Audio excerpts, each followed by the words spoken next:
Bonjour à tous les amis, aujourd'hui je viens vous présenter un oracle de la sorcière guérisseuse, la petite Malice qui vient nous rendre visite.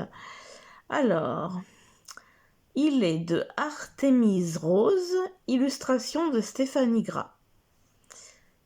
62 cartes et le livre d'accompagnement pour accueillir ces parts d'ombre et de lumière. J'aime beaucoup l'univers, il est aux éditions Erol.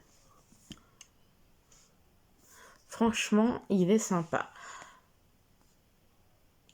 Donc, il est au prix de 24,90 €. Et donc, il y a 62 cartes et un livret de 160 pages. Alors, acceptez vos parts d'ombre pour entrer dans la lumière. La sorcière est celle qui utilise son art pour guérir. Guérir nos blessures, nos traumatismes, nos déséquilibres, nos parts sombres. Elle peut prendre plusieurs visages, utiliser différents outils ou plantes magiques et mobiliser diverses énergies. Et elle cherche toujours à mettre au service des autres ses pouvoirs de guérisseuse. Vous êtes peut-être une âme blessée ou brisée, voire brisée, ou peut-être plus simplement une personne en quête de réponse. Dans cet oracle, plongez dans l'univers à la fois sombre et plein de lumière de la sorcière guérisseuse et découvrez les messages qu'elle a à vous apporter. Ne restez plus dans l'ombre, vous êtes légitime à entrer dans la lumière. Sous tous vos aspects, vos cicatrices vous subliment et vous confèrent de la puissance. Il est grand temps d'avancer vers la transformation, de révéler vos ombres. Malice vient nous rendre visite à ma fifi. Alors, où j'en étais-je? Ne restez plus dans l'ombre, vous êtes légitime à entrer dans la lumière, sous tous vos aspects. Vos cicatrices vous subliment et vous confèrent la puissance. Il est grand temps d'avancer vers la transformation, de révéler vos ombres, c'est là que j'en étais, de célébrer vos forces et vos faiblesses. Ma petite Malice, tu me déconcentres et de vous diriger vers votre équilibre personnel. Quelques exemples de cartes. Oui, tu fais un câlin. Sympa les exemples de cartes. Franchement, je trouve l'univers super sympa. Par contre, ma petite Malice, hein, tu te montres trop à la caméra. J'avais déjà vu cette couverture, mais j'ai pas vu de vidéo sur ce jeu encore. Donc on va l'ouvrir. Hop, donc le fond est un noir, un peu noir clair, légèrement marron. Attends ma chérie. Attends, maman, elle est occupée. Hop. Ah, le fond est comme ça. Petit dessin sur le contour de la boîte. Ça me rappelle un peu le dos des cartes. Donc voilà, ma petite Malice, elle ne veut pas s'en aller. Allez mon cœur, laisse la place à maman. Donc les cartes, on va voir ça plus tard. J'ai eu un petit mot en cas si vous avez un problème avec le jeu. Acceptez vos pardons pour entrer dans la lumière. Donc, le bouquin est tout à fait sympa. J'adore. Alors, le sommaire avec une introduction, la présentation de l'oracle, interprétation des cartes, à propos des auteurs. Donc, les tirages, je suppose que c'est dans la présentation de l'oracle, du coup. Ouais. On va voir ça ensemble. Alors, une introduction. la présentation de l'oracle. Alors, comment que c'est fait? Les catégories de cartes. D'accord. Le chiffre de l'équilibre. Comment utiliser cet oracle? Donc, je crois que... Apparemment, il n'y a pas de tirage. Mais c'est vrai que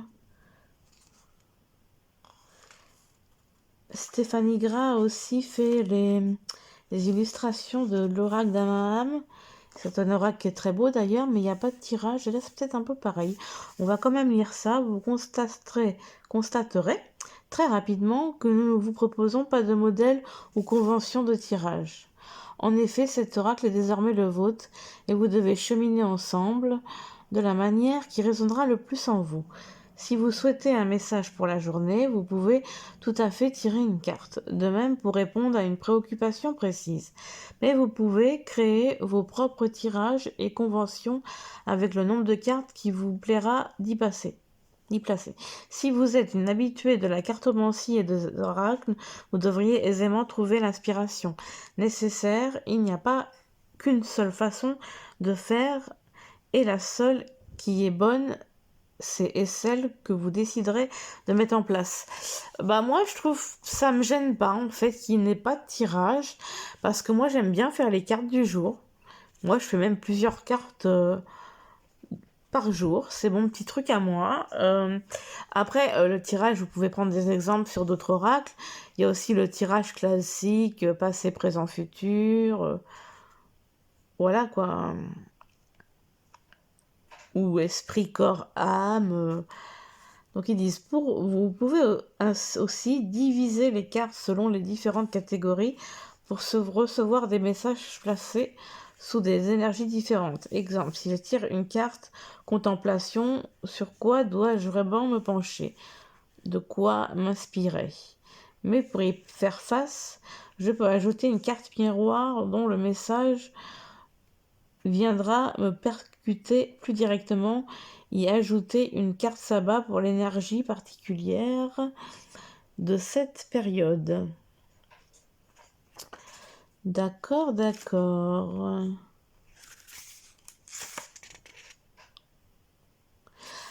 D'accord, il y a plusieurs familles. Cartes, objets, rituels et sacrés. Alors, les cartes sabbat. Est-ce que ça indiquait les différentes familles? Là, on a les cartes sabbat à partir de la 14. Hop.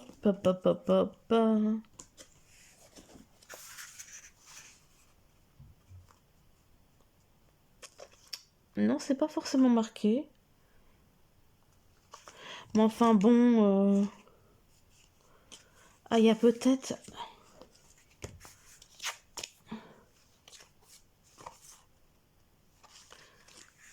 Après, nous avons à partir la carte élément à partir de la 22.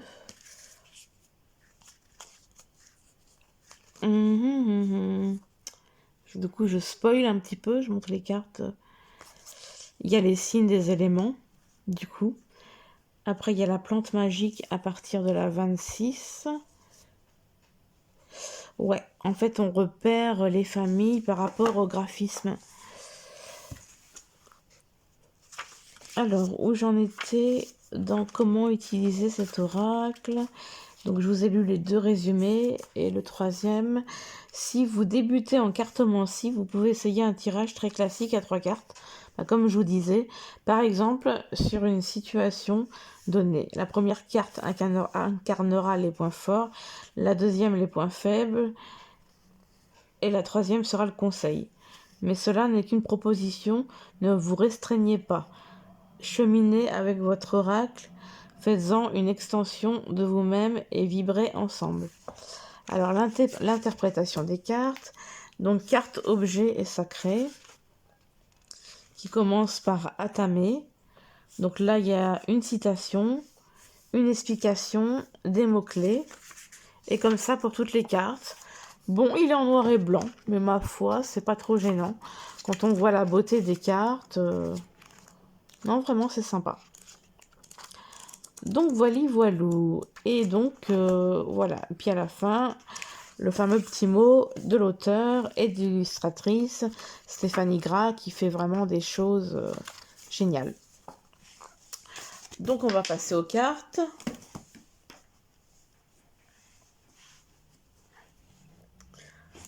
Alors, la première famille, c'est les cartes objets, rituels et sacrés. Donc, Atame. J'adore. Ah oui, pardon. Le dos est comme ceci. Ma petite malice. Et donc, les tranchants dorés. J'aimerais bien qu'ils mettent des tranches argentées, mais bon, c'est joli quand même. Donc là, vous voyez, cet univers est un peu sombre et lumineux en même temps. J'adore. Balai. Fait penser un peu au balai de sorcière. Boussole. Vraiment magnifique. J'aime beaucoup celle-là, la marmite, le chaudron. Le coffre. Magnifique.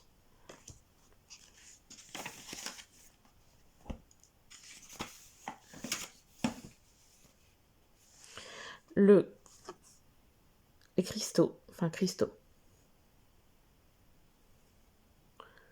Ouais, c'est magnifique. Divination. Franchement, j'adore le contour là. Trop trop beau. J'adore, c'est sombre et lumineux. L'encens. J'en ai plein d'ailleurs, mais c'est l'encens, faut pas en abuser par contre. Grimoire. J'adore cette carte. Avec un livre, avec des graphismes à l'ancienne, j'adore. Il est trop beau. Herbe médicinale. Donc là, on est toujours dans les cartes objets rituels et sacrés. On est toujours là-dedans. Le miroir. J'adore ce style, j'ai tout de suite craqué. J'ai ouvert le jeu, j'ai vu 2-3 cartes et j'ai craqué. Le talisman de sommeil. Ça ressemble pas à ce que j'ai habituellement et j'adore. Le tambour. Je vous lis pas tous enfin je vous lis pas du tout les mots-clés parce que vous n'allez pas vous en rappeler et puis c'est mieux que vous le découvrez au fur et à mesure. Et là on part aux cartes sabbat. On passe à ça. Donc la 14. Par contre, tiens, c'est marrant. Le mot de le nom de la carte est en bas et après le nom de la carte est en haut. Comment on dit ça? Sam 1. Yule. C'est vraiment très beau. C'est des noms spéciaux quand même. Un bol. Si je l'écorche pas. Ostara. Il y a un jeu. Il y a un tarot ou oracle, je sais plus ce qui s'appelle Ostara.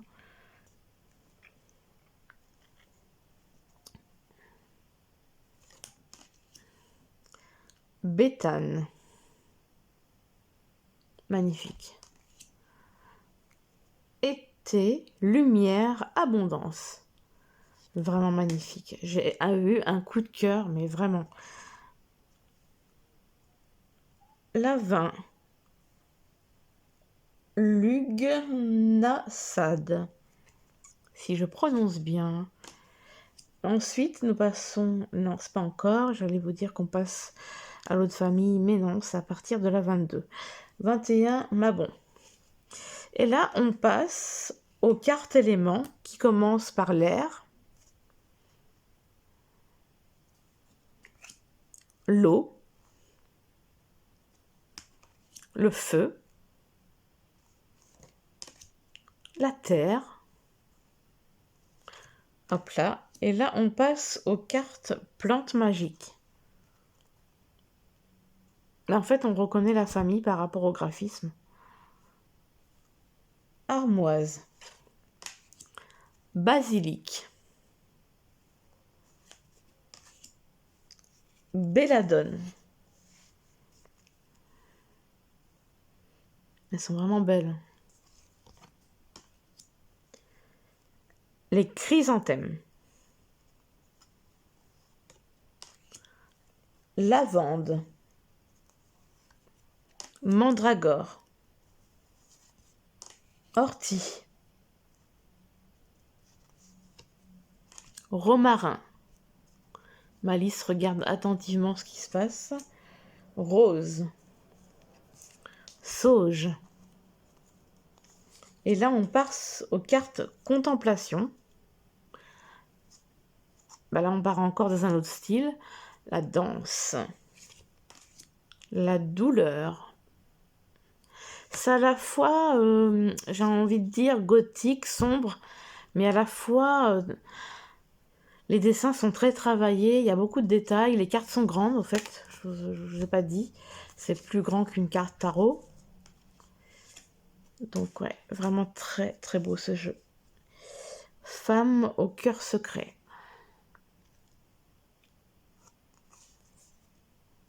Femme au serpent.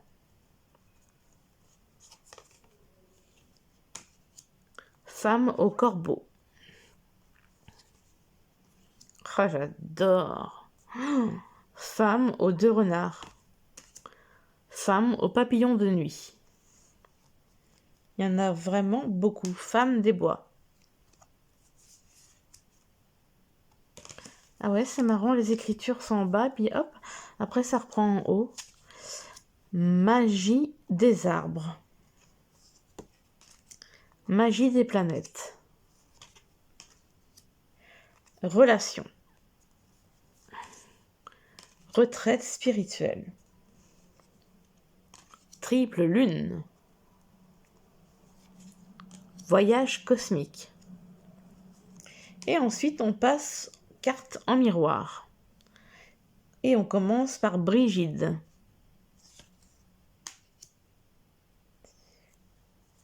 Dame araignée. Dame cerf. Elles sont vraiment très très belles. Vraiment. Donc là, en fait, on en est à la dernière famille. Les cartes en miroir. Dame grenouille. Elle est belle, celle-là, c'est celle de la boîte. Dame hibou. Dame lapin, je suppose qu'on dit. Ouais, parce que Dame louve. Dame au corbeau blanc, magnifique. Elle est horizontale, celle-là. Femme bélier. Donc je suis signe du bélier. Femme tatouée. Guerrière. La guide. Et Lilith. Voilà, donc je sais pas ce que vous en pensez. Moi, je trouve ce jeu vraiment très beau. On va tirer une carte et voir le message que ça nous donne. Toujours avec ma méthode de mélange de cartes et voir laquelle va sauter. Elles sont larges, hein, les cartes. C'est dur à tenir en main pour ma petite main. Donc, on va prendre celle-là, par exemple.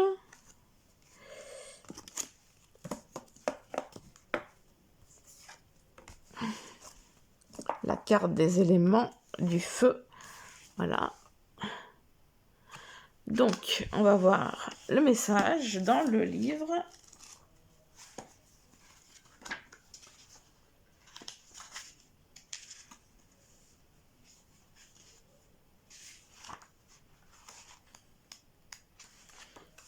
Alors, nous voilà. La carte feu est une invitation à rallumer la flamme de votre existence. Laissez-vous porter par son énergie tantôt créatrice, tantôt destructrice. On dit que le feu a tout d'abord été volé au ciel, issu de la foudre, avant que l'homme n'apprenne à lui faire prendre vie. S'il détruit, il invite aussi, tel le phénix, à renaître de ses cendres. Soyez toutefois prudente si vous souhaitez vous reconnecter à l'esprit du feu. Peut-être pourriez-vous commencer par brûler quelques herbes purificatrices dans un chaudron. Allumez une bougie et méditez sur sa flamme. Ou profitez des feux de joie de l'été pour danser autour et laisser leur énergie vous pénétrer. Je me laisse inspirer par la couleur rouge, la saison de l'été, direction sud, moment de la journée midi, période de vie jeunesse, signe astrologique, bélier, lion, sagittaire. Puissance à méditer. Le feu qui semble éteint souvent dort sous la cendre. De Pierre Corneille. Mots-clés, créateur, jeunesse, flamme. Moi, j'ai envie d'en tirer une autre parce que je voudrais en avoir une autre, en fait, qui n'est pas une carte d'éléments. C'est quelque chose d'assez spécifique, la carte de l'élément. Donc, ça serait intéressant de voir quel message on pourrait avoir dans une autre famille. On va prendre celle-là qui dépasse. Ah bah décidément, c'est encore une carte d'éléments. C'est curieux ça. C'est très très surprenant. Hop là. Et là, et ben voilà, on a le chrysanthème qui est la carte des plantes. Qu'est-ce que ça va bien nous dire? Alors, c'est la 29. Et voilà. Vous voyez, c'est différent. Il n'y a pas... Ouais, tout à l'heure, on a directement eu l'explication, mais là, il y a une citation carrément. Je suis une plante phare de l'automne et j'annonce l'arrivée de l'hiver. En France, on me voit fleurir les tombes à la Toussaint. Et je suis parfois mal aimée car associée au cimetière. Pourtant, les Japonais ont fait d'une de mes variétés un symbole impérial et une haute distinction. En Chine, je suis un symbole de longévité. Les fleurs de chrysanthème sont utilisées dans la médecine chinoise traditionnelle depuis des millénaires. Elles sont réputées pour leurs vertus calmantes et pour leur effet détoxifiant. On les consomme alors en tisane, mais surtout c'est pour leur réputation à soigner la vision qu'elles sont très prisées. Pour l'auteur Scott Cunningham, cette plante aiderait à nous protéger des esprits maléfiques ou de la colère des dieux. Son effet sur le foie aiderait à éloigner l'alcoolisme ou les addictions. Si cette carte apparaît dans votre tirage, ce n'est en aucun cas un symbole négatif de deuil, mais plutôt le signe qu'il vous faut vous sevrer d'une mauvaise habitude. Peut-être celle-ci obscurcit-elle actuellement notre vision globale de la vie. Vous avez besoin d'y voir clair pour continuer d'avancer, mais aussi de laisser de côté les manies ou pensées négatives qui vous freinent.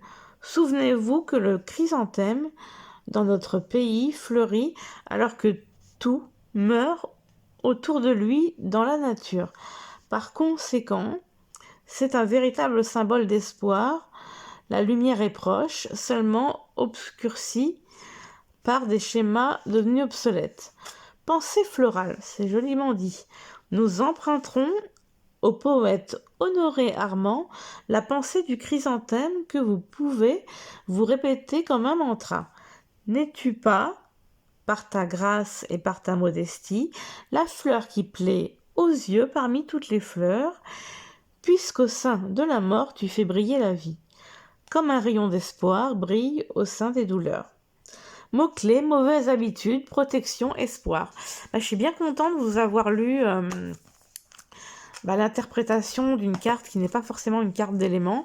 Je trouve les messages intéressants, je trouve l'univers différent de ce qu'on voit d'habitude.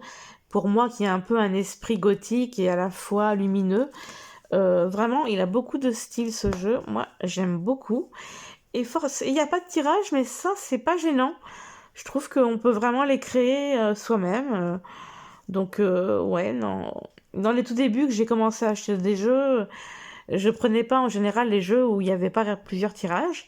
Mais à force de m'expérimenter, d'acheter des tarots, des oracles, voilà, je m'habitue à faire mes tirages. Donc je pense que, voilà quoi, des fois c'est suffisant de faire passer présent futur ou la carte du jour. Donc voilà, je ne sais pas ce que vous allez en penser. Donc n'hésitez pas à vous abonner si vous voulez voir d'autres jeux. J'en présente régulièrement des nouveaux, tout du moins en ce moment. J'en présenterai aussi des, on va dire, un petit peu anciens, mais pas très. Et donc, likez si vous avez aimé ma vidéo. Et n'hésitez pas à laisser un commentaire, comme ça on échange tous ensemble. Je vous remercie et je vous fais des gros bisous. Bisous bisous.